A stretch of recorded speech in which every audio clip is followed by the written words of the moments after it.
Anchor Ministries' goal is to seek and to save that which is lost by going out in our community and being a part of it and loving people to Christ. Labor Day, this coming Labor Day will be 3 years, and we've seen over 800 conversions to Christ. We've seen many people not only get saved and born again, but also go from drugs, from homelessness, to owning their own homes, to getting married, baptized, and then becoming members of churches. And I think that's the most amazing thing. But what we try to do the week before is we try to go into the community where we're trying to reach, and we knock every door.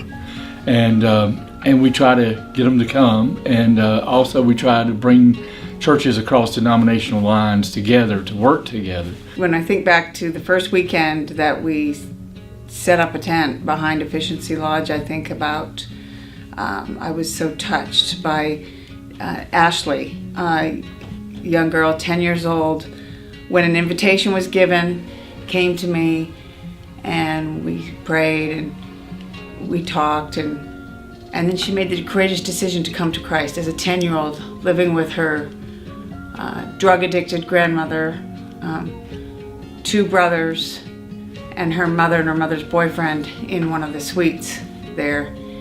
And just because of that decision she made, her grandmother made the same decision. She came to Christ that weekend also.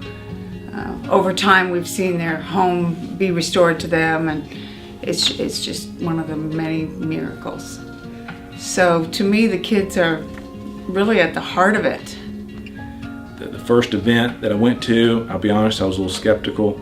I said, surely there's not that many lost people here in the community. Surely, the people just reject the gospel because they've surely heard about it.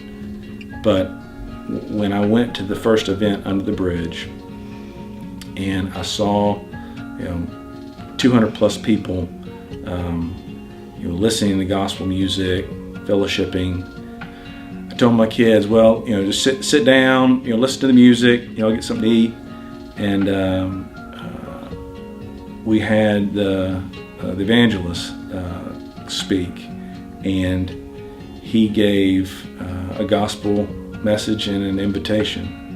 And I'll never forget SJ, my son, who's 8. I'll never forget, he looked straight at me, and when the invitation came, and then he said, "Can I go?" And I said, yes.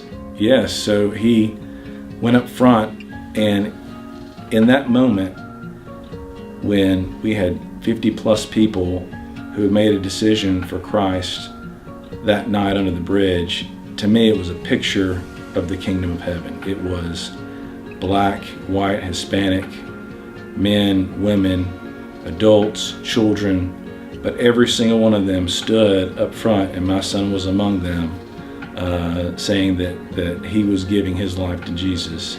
And to me, that's when God jerked me up and said, this is what I'm calling you to be a part of. We go across the world to proclaim the gospel of Jesus, and we have people right here in our community that are lost and are going to hell without salvation. What I have been seeing at our events, and as a result of the events and the relationships forming, is that together we are being the hands and feet of Christ. And anything that has tried to separate us is just dissolving. It dissolves, and when we let anything go that divides, and we come together as one church, loving the community and serving the community, God is moving with that. It's like God is blessing that. It's really a miracle to see, when you see literally dozens of people making decisions for Christ. It's just, it's so encouraging, really. Yeah. I'll be honest with you, God's just given me a front seat to something He's doing. And it's amazing.